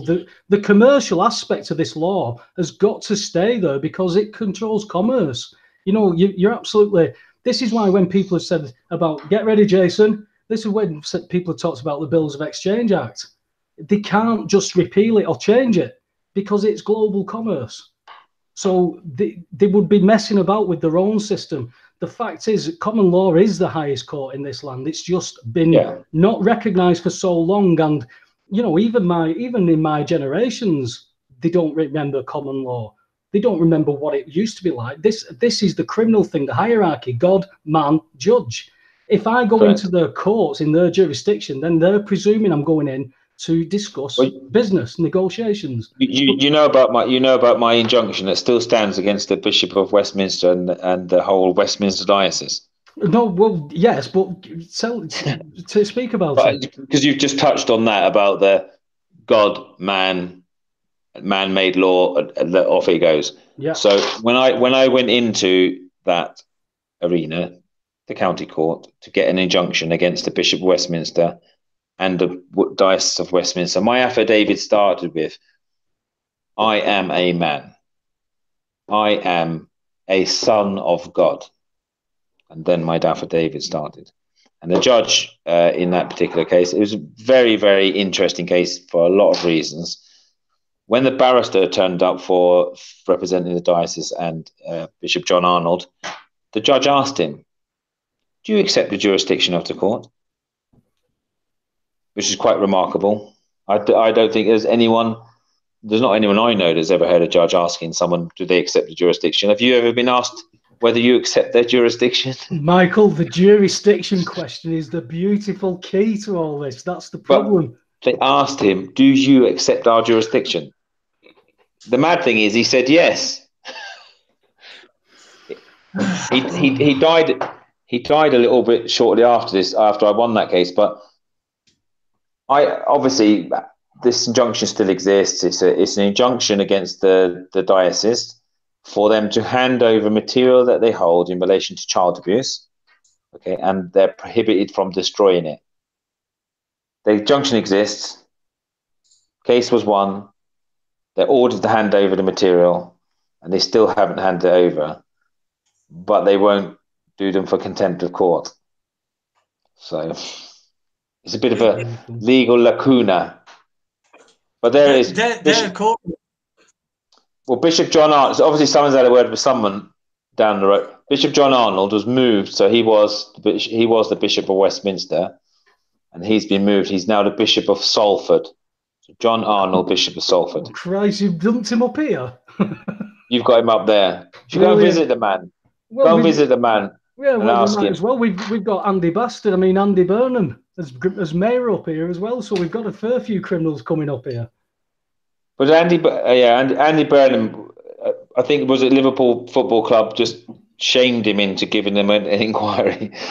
Well, see, I have a bit of contention about Andy Burnham because he was my MP, and at the time he was Shadow Health Secretary, and because of the work I've been doing with utility bills in a debt-based economy, British Gas and every other utility company to non-commercial agreements must issue a bill, and attached to that bill is a remedy for you to set the debt off so you can reduce the debt. So I wanted to speak to him as to ask him, this is about 2012, something like that, 2013, and his PA kept me away from him for 4.5 years until he left, because I wanted to ask him as Shadow Health Secretary, why should the elderly people in his constituency be wondering whether to choose between eating or heating when they are not liable as a creditor in a debt-based economy to pay for that gas? They must set it off as a creditor. Why is, I wanted to ask him this, couldn't get anywhere near him because that would put him in a predicament, because he would have to act as a constituent. He would have to act. These people are not interested in helping the general public, and the more people come to me and say, hey, well, Jeremy Corbyn will win and he'll save us, or Batten will do it and he'll save. It's ridiculous. Putting your faith in people. You were just talking about you and Danny setting something up to try and help people. That's brilliant, but it's about people trying to help themselves. Yeah, I agree. You're going to be able to help people so much, but you've done enough work, Michael, and put enough stuff out there to say, look, yeah, we can give you an hand, but why don't you do it yourself as well? We can do some stuff for you. It's great. I mean, if other people can find the time, like you and Danny, to be services for people, get them on the right track. It's going to be an organic thing, isn't it? People can start helping themselves. We can get back to being family men, not being in this bloody rat race that we're continually in and we're forced to be in. And we can actually, start caring about people and caring about things instead of getting up every morning and hating the fact that you've woke up and have to do all what you do to grab a little bit of that time for your family. And in cases like you, when your family is well under threat, I mean, two men, strangers with no authority, bursting into your house, have you got the right to throw them about everywhere and tear them limb from limb to defend your family? Of course you have. Of course you have. Absolutely. Not in this jurisdiction. This is what gets me about these whole... I know, even in this jurisdiction, if obviously it's a difficult choice to make, but if at that point in time I had chose to use force against them to batter them, chuck them out, I would have been within my rights. I would have been well within my rights because they were unlawfully in my house. Definitely. Obviously, it's probably not the best thing to do to fight violence with violence, but on occasions, sometimes they have to do that. But they've got more mates than you, though. Yeah. Well, I don't know. I'm not sure about that. I'm not sure if they've even got mates. Yeah, they do. Right. They do what they do for a different reason. Yeah, they do it for money. Yes. Yeah. The people who turn up to support people being evicted, they're not doing it for money. They do it because they care. Yeah. Yeah. What do you say, Jason? I'm just going to say, Michael, you asked a question. You asked us a question, and you must have been reading my mind, because that's what I was going to ask you. I mean, where are you now? And what, if you want to tell us? I mean, you're not in the UK, and I'm doing a lot of things, and obviously I've sort of taken a step back out of things for the last 4 years. So I was doing some business for somebody, but again, that was working for a very naughty corporation. okay. But a very naughty corporation whose CEO's gone, whose CEO, who's director of HR, who's director of commercial, and they've all gone. The whole directorship of this very large company's gone after a little interaction with me. But that's a different story for a different time. So interesting, intriguing. So I'm back on. So I'm back on to some other things. Look, wherever you go, there's like shysters out there, isn't there, doing shitty things to people, and it's just not good, I've seen a fair bit of it, Michael, especially recently. I mean, in some of the groups, I've seen people charging people to help them for free information that's there, rather than directing them to information. And I don't know who's saying it is, but there's enough in this world for everybody's need, but not enough for one man's greed. Yeah, there's too much greed in the world. There's I think there's the top 20 people in the world have more wealth than 3.8 billion people. How's that possible? Top 20 people, more wealth than 3.8 billion people. And the best thing that adds on to that, is from the articles that I've read about billionaires and millionaires, and they've got everything. You see the yachts, you see yachts where you can park a yacht in the yacht. These boats are that bloody big. Yeah.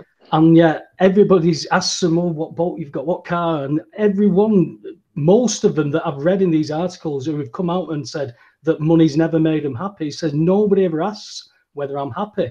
Yeah, I've got everything. I can have everything, but I'm not happy. People say that they don't end up with friends. They have acquaintances just attached to them.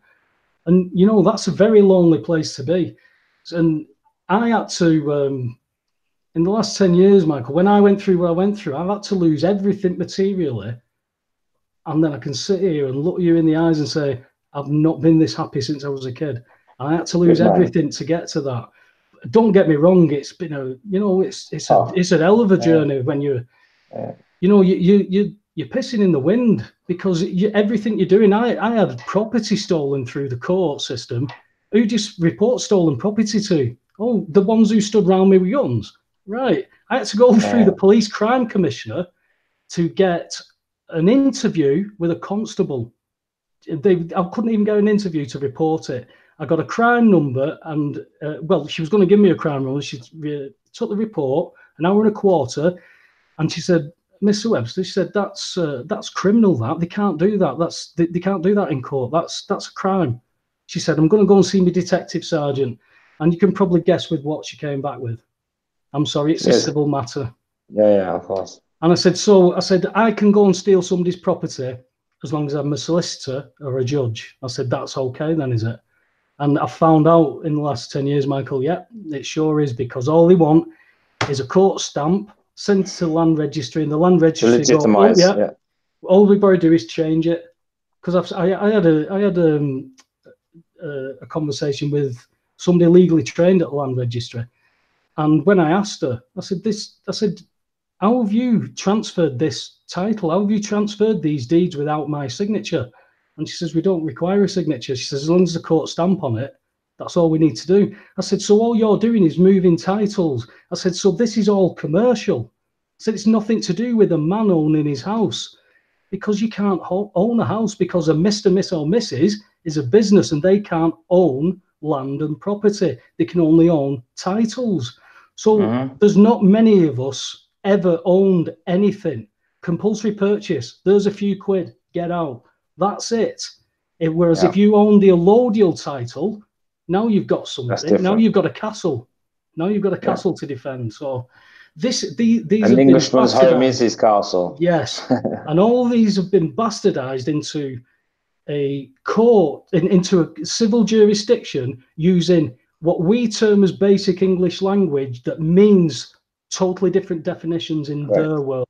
And that is just circumstantial evidence of fraud. Just fraud. You can only see fraud. And the people you talk to, everyone I speak to, politicians, are they corrupt? Yeah. Police, yeah. Government, everything is corrupt. People see it now, it's obvious, and they just don't know what to do about it. That's the problem, because it's so extensive, so extensive.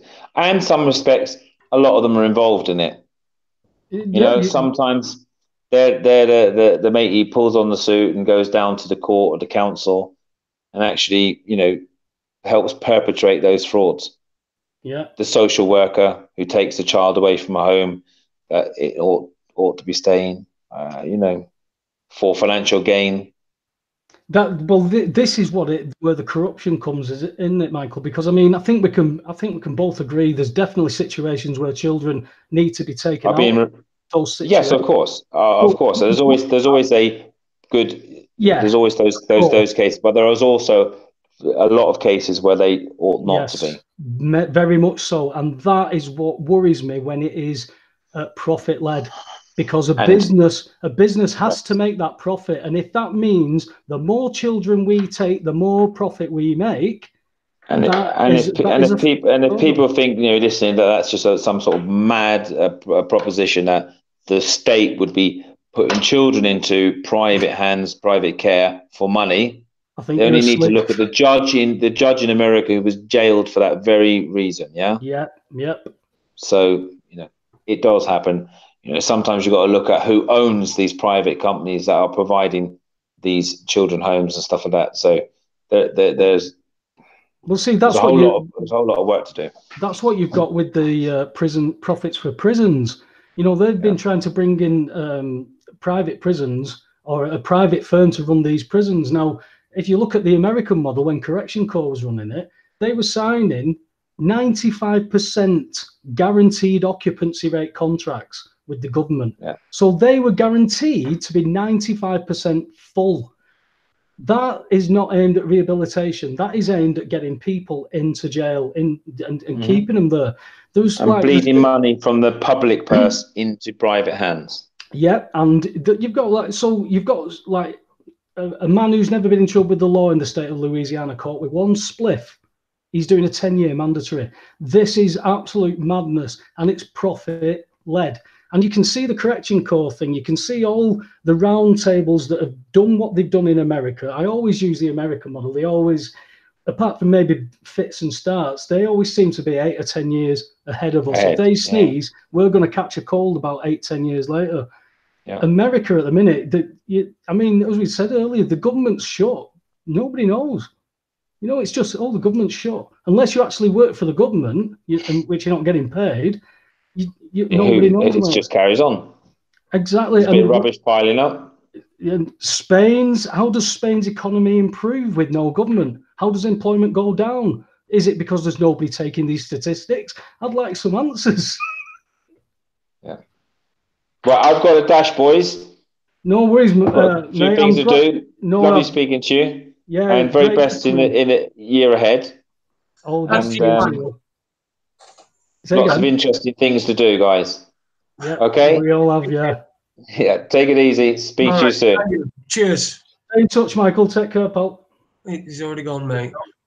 You talk to yourself. I'm talking to me, son.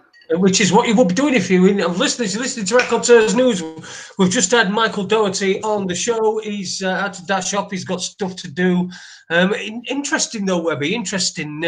I was interested in the stuff that he was talking about that he'd been doing recently. It might be worth investigating which large corporations, have lost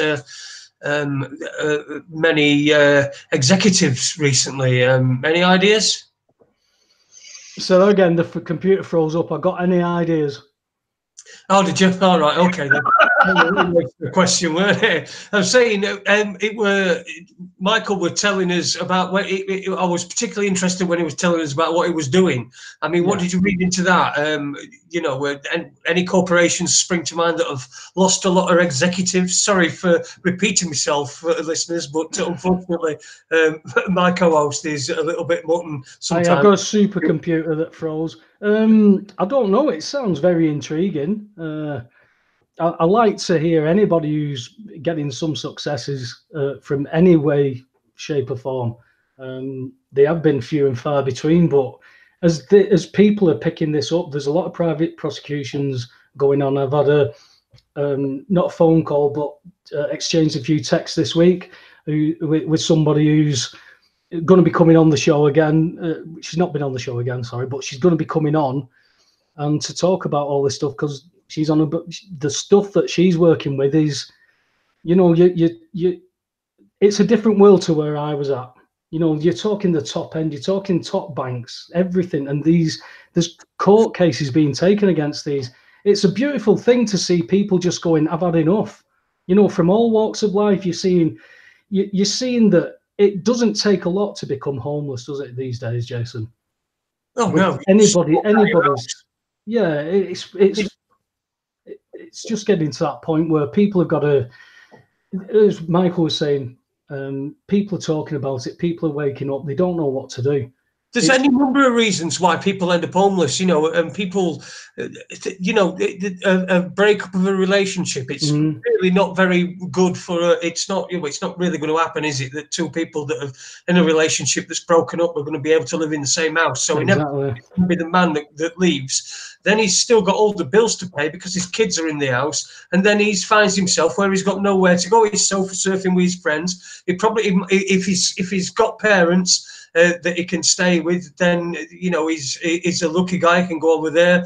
But, you know, it's so easy. There are people that don't have all these luxuries to fall back on. I mean, you know, it's just it's heartbreaking, really, that anybody in this day and age should be homeless. You know, unless they choose to be homeless. I know there are people that choose that, aren't they? They like the lifestyle. You know, they like to have the little tent in the woods, and fine, that's fine by them. If they want to do that, that's great. But it shouldn't be a necessity for anybody. It should be an option.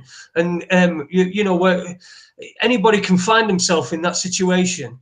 And it's there are 1,000,001 reasons why it could happen.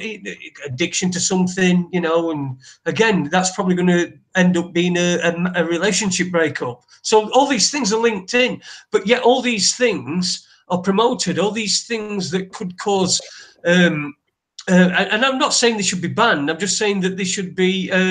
It shouldn't be promoted so much, such as drinking, you know, alcohol. It shouldn't be promoted so much. It should be banned from going on telly. It should be something that you know, that it's cheaper it shouldn't be something that's cheaper to go and buy a bottle of vodka from a supermarket than you and your wife go and have a walk out, and you know, or in my case, a roll.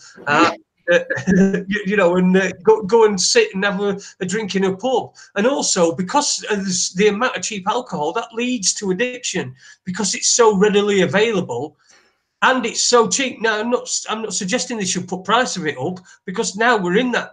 There's no pubs to go to anyway.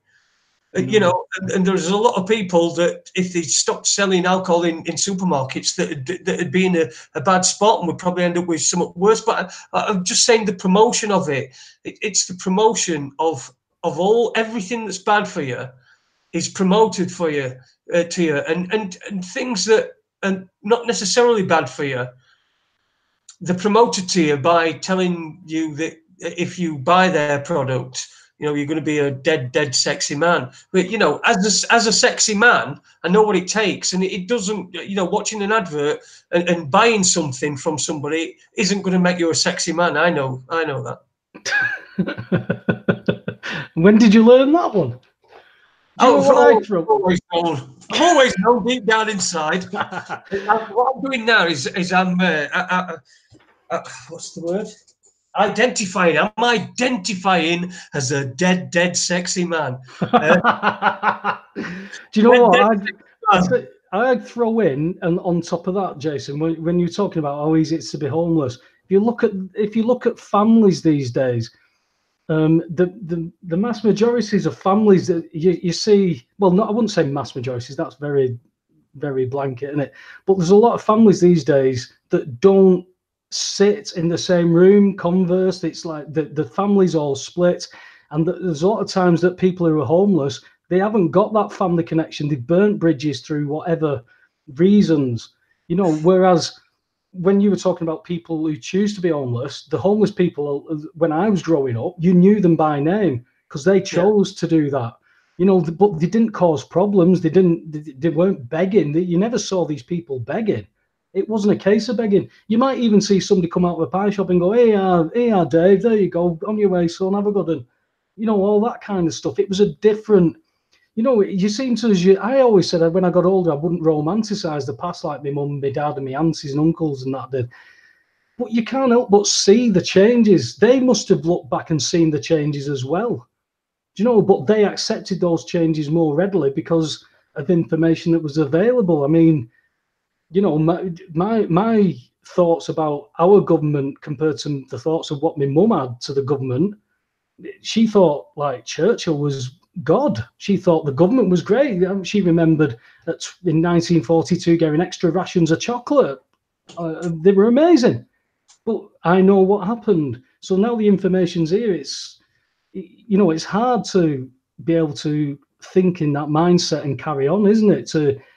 To mumble along, it's like having earmuffs on underwater when everything's going on. You'd have to do that. You know, all of that is going on and you're trying to keep under the water.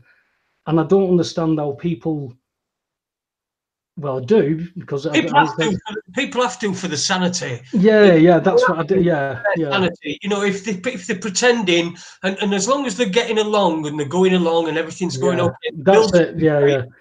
They have to. Yeah, otherwise, that's when people won't do anything until it punches you in the face and kicks you in the balls. Yeah, I agree. Yeah, you know, I'm of the generation. I remember the rationing and you know, powdered pickled onions and things like that. You know, do we have to go back to a place like that before we allow ourselves to develop as a civilization in a way that benefits everybody and not be hijacked by these greedy people that are parasites? Yes, of course, parasites. Yeah, complete and utter parasites, but they're everywhere, aren't they? So but you know, if you're Prince Philip, you can do what the fuck you want. You know, don't wear a seatbelt. It's a wonder he weren't fucking sticking rods up at coppers like that, going, "Now then, cunt, fucking see what you can do. I've got no seatbelt on. Look at me, bitches. Fucking have a go at me, and I'm going to set my fucking wife on you. Yeah, baby." You know what I mean? Somebody was saying he should have at least had an £80 fine and 6 points. Fucking 6 points. Well, you see, there was also things as well. There were people putting memes up on Facebook of like making like the Queen had tried to do it, adding bumped off like she did Diana, like she allegedly did Diana, or like he did Diana, or like whoever did Diana. But I was thinking to myself, well, fucking hell, she's waited a bit, isn't she? She's 97. Why try to kill somebody at 97? Surely you don't need to organise a car crash, do you? All you're going to do is, like, you know, she's going to just put a pillow over his head at knee, or you know, just ridiculous, absolutely ridiculous. And also, right? Oh, she won't be long after him anyway. So when, like, she goes, he's going to be there going, what the fuck was that all about? You know, having me killed and everything. So that's why you've got to be aware of what's going on. I mean, I think for 2 years I've been reading articles that they're preparing to tell us that the Queen's dead, or that she is dead, or there's all this stuff that keeps going on, and people, there are people that are really interested in the royal family.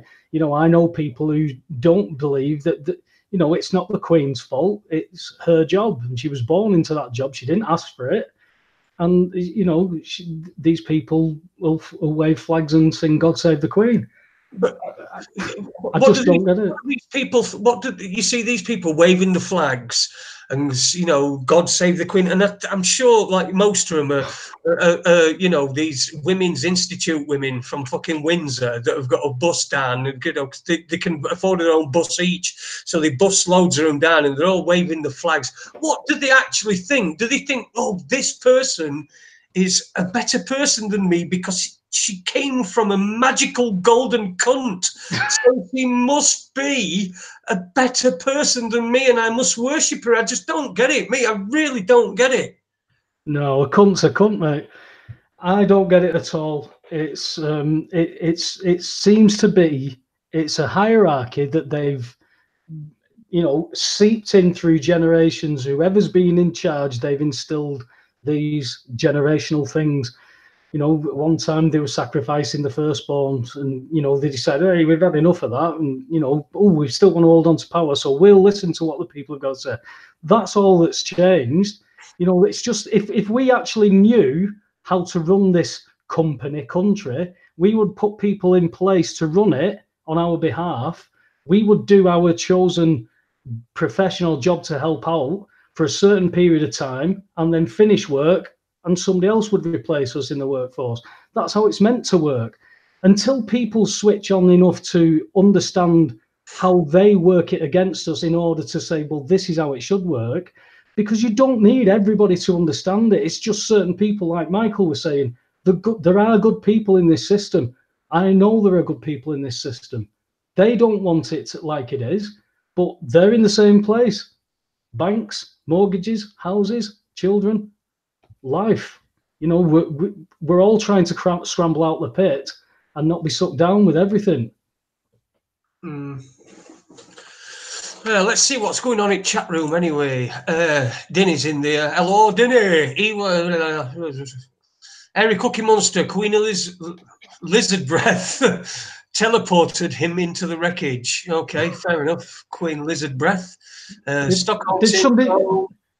I'm going to say, did somebody teleport a white Fiat Uno? Anybody see a white Fiat?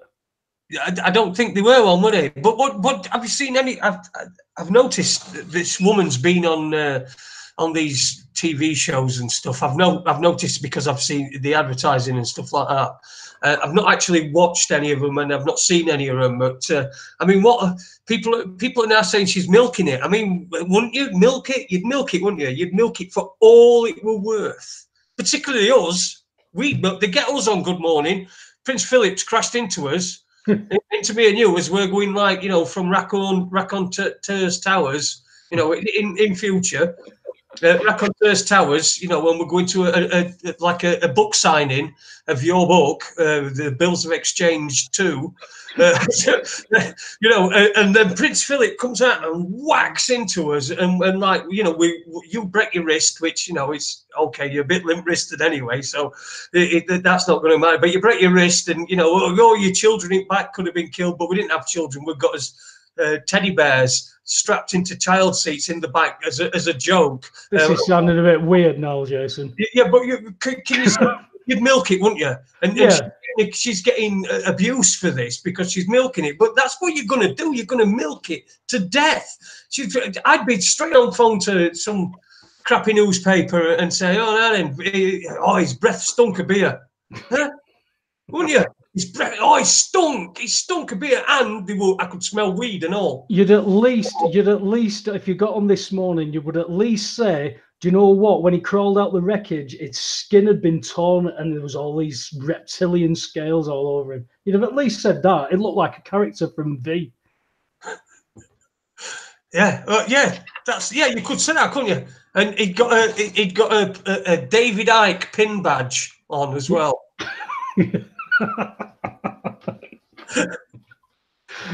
Oh man, this is a bonkers world, mate. I haven't got a Scooby what's going on anymore. Every time I look at the news channel, I came home today, put the computer on, and it just went boom, boom, boom, boom, boom, all these news, and it was just all ridiculous little, you know, little items in mainstream articles, and they were like innocuous articles that, you know, people were commenting on so many, saying, is this news? Is this news? It's like you're waiting for something. You know, these yellow vests, it only seems to happen at weekends, yet there's something going on. Well, because if you've got a yellow vest, then you've got a job, haven't you? Yeah, so I can never tell. You know, I seen two lads with yellow vests, but they were digging an hole. So I don't think they were protesting anything, unless it was a trap they were setting. I don't know. Well, I saw somebody protesting somebody across Road's front door the other day, banging on it. He got a box under his arm. I don't know what it were, but he were definitely protesting at their front door. So who knows? That's the thing. It's an interesting choice of colour, in it, because there are a lot of people who wear yellow vests. That are in police, for a start. They wear yellow vests. Well, Sean was on about it last night, wasn't he? They're on about maybe changing it to orange or something similar because of that, with the police thing. But that's diluting it then, isn't it? Everyone's got a yellow vest, and then they go, oh, you need a fucking orange one. And I know orange ones are nowhere near as available as yellow ones. I think they just should leave it. Because I've got about 4 yellow vests in this house. I'd put one on, but I'm hedging my bets a bit. I don't want to be proved wrong. What do you mean proved wrong? Well, I don't want to. Look, I'm an observer. I look on. What am I going to be doing? I'm not going to be out running at coppers, am I? With baton rams and stuff. I leave that all to young uns these days. Young lads and lasses. You could be leading the charge in your scooter with Watson at your side. I certainly could, yeah. I don't think after tomorrow, I don't think he'll want to duo with me for quite a while. So I noticed that the people in the chat room have been mentioning him. Yes, tomorrow is B-Day, as they say. So unfortunately, it's got to be done. Really, if you saw him drag an elderly lady to the ground by tugging on her back, then you'd realise that he really needs less testosterone and not more. In fact, not any more. So he'll be back to his good old full proper self in no time at all. And he'll be back on next week. I bet you next week he's back on here, sat on my knee, and as happy as Larry with me, and give me a kisses all around my face, which I always love, especially in my ear roll as well. Either that or he's plotting revenge.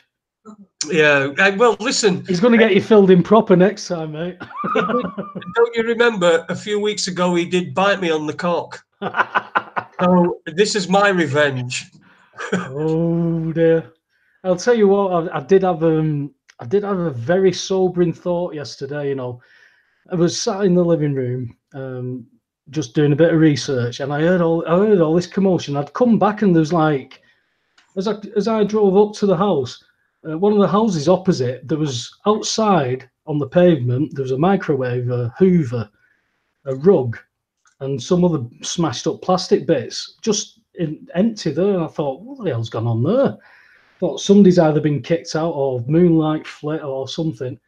Anyway, here's this commotion while I'm in the house. And I looks out the window. There's a van pulled up, and they're going into this house. Who I couldn't tell which house it was at the time. And they're going into this house where I knew this old girl lived. Now, just before Christmas, there was a police ambulance and everything there. And I think she'd either taken a fall or she was ill, and they've had to go in on her. And that's the last I'd ever heard anything. And then they'd gone in yesterday and they ripped everything out, Jason. And I mean, you can imagine an old girl who's been there forever, with all like antique dressing tables and, the old dark wood dressing tables and all that, proper made furniture. And these two young lads are bringing it out and smashing it up and throwing it on the back of this van, throwing the suite on, throwing all these other items on, and I'm looking, because I've still got a back room full of shite that I've not gone through since I moved in, and I keep saying I will, and I never get it sorted, and I'm seeing this woman's life smashed up and thrown away, and I'm going, she's definitely got nobody around, because they wouldn't allow this. They wouldn't have done this. I certainly wouldn't have done that to a family member. And then you're thinking, God, that could happen to anybody. That's your entire life. Everything that you might care for materially and you look after, and you go, and then nobody else cares. It's a very sobering thought, that, you know, when you're attached to your material stuff, that's a very sobering thought to see. It was very therapeutic, shall we say. It's you all say that again. Well, I worked at sheltered housing that used to do it. Right, yeah, my missus used to work at sheltered housing, in sheltered housing, and they used to do that, you know, when one of them threw a 7. Yeah. Or if they went into a care home, even if they'd just gone into care home, that's yeah, she may be in a care home, but I don't think she is for some reason. I just get a feeling she didn't have anybody, because you know, the ambulance and that have been round a few times, and they've always been care workers who've, you know, alerted, who ones who would call round. Hopefully not, but it was just it was very sobering to see, and you're thinking, God, yeah, it's not very nice to see, is it? I mean, you see somebody that and that, like you said, their entire lives, and you know, when you know, when you get an old girl and you've got a settee, a couch, it's probably been there for 30 years. Yeah. She's probably it had been there for 30 years, so it contained in that as well. And this is what we've lost. Contained in that is there's a lot of memories been made on that couch, and then for it to just be unceremonious. And this is the thing: is it's done. They could just stack it all up, and then take it away. And then when they get to the dump or wherever it's going, then they smash it up.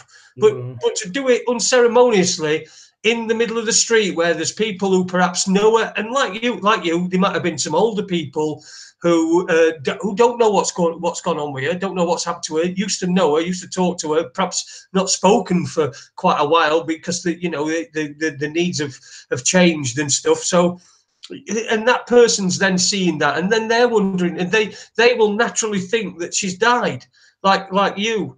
So you know, so they could just remove it from the house and have a bit of respect. But we've lost all that, haven't we? Mate, it was unceremoniously. Yeah, it was unceremoniously done. I mean, I know that, you know, these people didn't know her and its sentiment, and you could tell that it was. This is why I thought she'd passed, because I don't know if it was. She's obviously lived there a long time, but I get the impression she was there under a. You know, she'd like sold the house to somebody and was allowed to live there, and then they can now let it because it certainly looked like the fella who got these 2 young lads. And what struck me was these 2 young lads were just clearing a house. That was it, just clearing a house of really old stuff. And they were laughing and joking and smashing stuff. And rather than carry stuff downstairs, if they could smash it and drop it through the upstairs window onto the little front yard, even better. So it was like it just didn't look right. Do you know what I mean? It didn't sit decent. Yeah, you just feel that there should be a little bit more decency. Yeah, I felt like going out and saying, look, Christ, lads, you know, show a bit of respect. You don't know what that woman's been through or anything, but it would have fell on deaf ears, and it wasn't, you know, it was just a feeling type thing. I just felt, God, that's not right. And I thought, well, I'm going to have to go through my own shit here and try and get stuff sorted. And then I find something else to do. So, yeah. So when it's going to be a free for all in your place, then when somebody finds you dead hanging from your robe towel with a snooker ball in your mouth. And, just remember that I'm not suicidal. No, I'm not her either. Anyway, we've got about 8. What we got? 7 minutes left. 6 minutes left. Still got plenty of viewers. Thanks for tuning in tonight. If you're new to Raconteurs News, check us out. We're on a Monday and Tuesday at 7 o'clock. Like and you can just subscribe to us on the Raconteurs News YouTube channel and get notifications when we're on. We're on Monday and Tuesday from 7 till 9. We have some very interesting guests. We had a good guest on last night. We've had a couple of good guests on last week as well. And we also encourage our listeners as well to get in contact with us if anybody wants to come on and have got something to say other than let's just talk. What do you think about stuff? Then we'll certainly get you on. This is a place for people's voices, everybody's voice, and you don't have to show your face like we do. But then again, we are part of the beautiful people, so we don't mind showing our faces. But if you don't want to do that, you don't have to do that as well. So we'll if you get in touch with us, get on, subscribe to our YouTube channel and get notifications, and come back and visit us again, because we're not always this good, but if we were, whatever. You ran out of steam there, son. Yeah, I was going to say the Carlsberg thing, but I knew you was going for Carlsberg. I went, oh, don't. Oh well, I wanted to bring up. Now, let's not do this. Let's not do this at this point. Let's not do this.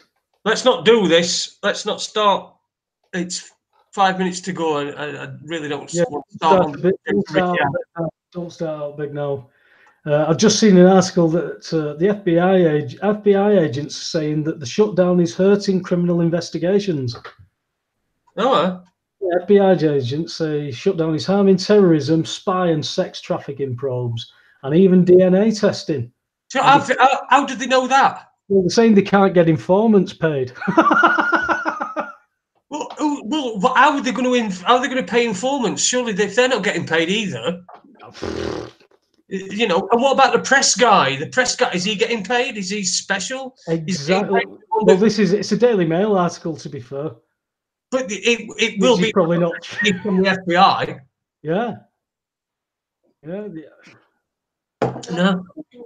You've got a historic heat wave in Australia. Temperatures above 40. It's going to be a bad one tomorrow, they reckon. People could die. It's touching possibly 50 degrees tomorrow. In Australia? In some places, yeah. Poor old Rob Alford. And all them nuggets down. He'll be a fried nugget, won't he? That's what he'll be. He'll be a well-fried nugget. I'm sure he'll have plenty of beers around him. I'm sure he will. To keep himself cool. So anyway, because I was ringing Michael earlier. You mentioned 2 guests that you've got on. Can you go through that and remind me? Well, I've not got dates. These are right. I've got I'm just waiting for dates. We've got Neil Sanders, one of your favourites, no agenda, and we surely won't have an agenda with him when he comes on. I'm just waiting for a date from him. But when you message him, he messages you a week later, and then you message. So I'm going to message him a week later when he's done. After he's got the, and say, listen, any chance of this day. Okay, so Neil Sanders is going to come on. He's looking forward to that. And also Pippa King is going to be coming on in February. Now she's a teacher, so she works until 8 o'clock. She don't finish work till 8 o'clock. So we're going to get her on in February at half term. So she's going to be coming on. We just need to finalise that date, get that into the diary, which I've got here. There's a couple of other people that I've got. I was speaking to a guy on Twitter who had a Mandela effect theory, and I thought, shall we?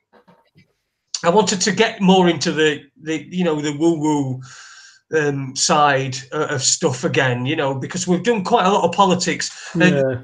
And this guy did say to me, I tweeted him on Twitter,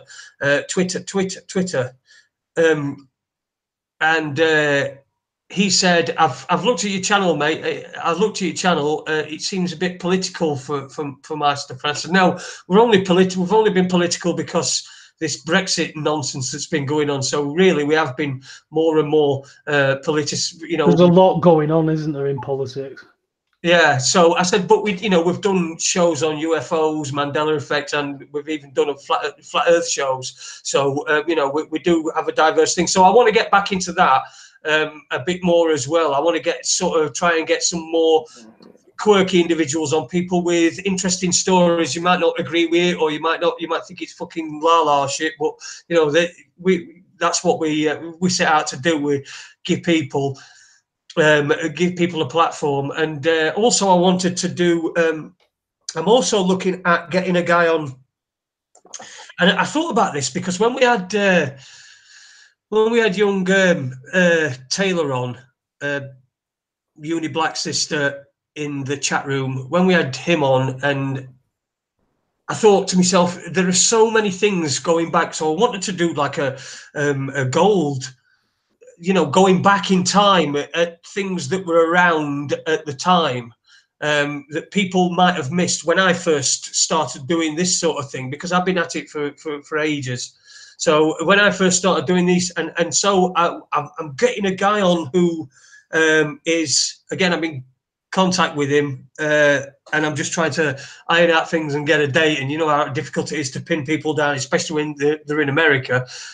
But it's playing a bit hard to get. But I'm sure he'll be coming on. But he's on. He's got a. Oh God! He's the leading authority on John Titor. John Titor. Have you never heard of John Titor? If you're pronouncing it right, no. John Teeter, John Titor, John Teeter. I didn't know who it was the first time you said it, so why would it have been on the other 17 occasions? So see, Titor, did you feel quite like, threatened when I went Titor? Because R is the most threatening sound. That's why it's murder and not muck duck.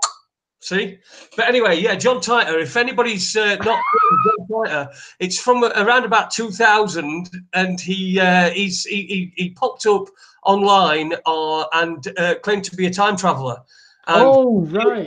36, yeah. So I've got a guy who's a leading guy on John Titor. So I wanted to do some of them. So I think it's going to be the first one I want to do of the like going back in time and the gold thing. That'll be interesting, that, because I've just watched the second season of Timeless. So I'll be right, okay. Well, just listen, Webby. I'd if you start researching John Titor tonight, you will be up until God knows what time, because it is so compelling and it's so interesting, and there's a lot of good interviews online. But it's not. How are you spelling it, right? The what? Titor. Titor. What's his first name? John. Oh, I thought you changed his name then. Right, I'll have a deco. Yeah, have a deck at him. And I think everybody should do that as well. If you've not done that, it's really interesting. I don't know what you think about it.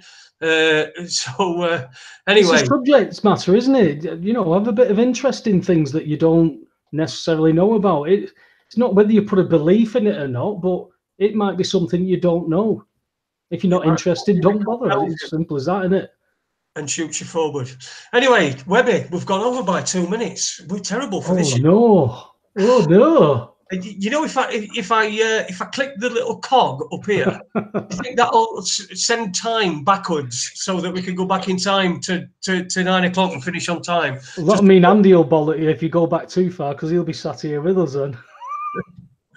Anyway, listen, everybody, thanks for watching Raconteurs News, and hello to the new people as well that have come tonight. I hope you come back, and we really appreciate everybody who is in the chat room. Great in the chat room tonight. Super Leaders in there as well. Is on top form as usual. So if you want to hear more from myself, Webby, and some great guests as well, tune in every Monday and Tuesday. Raconteurs News. Like us, subscribe, and get some notifications. 7 till 9 p.m. GMT. GMT, yes. Greater Manchester time. Yay! See you next week.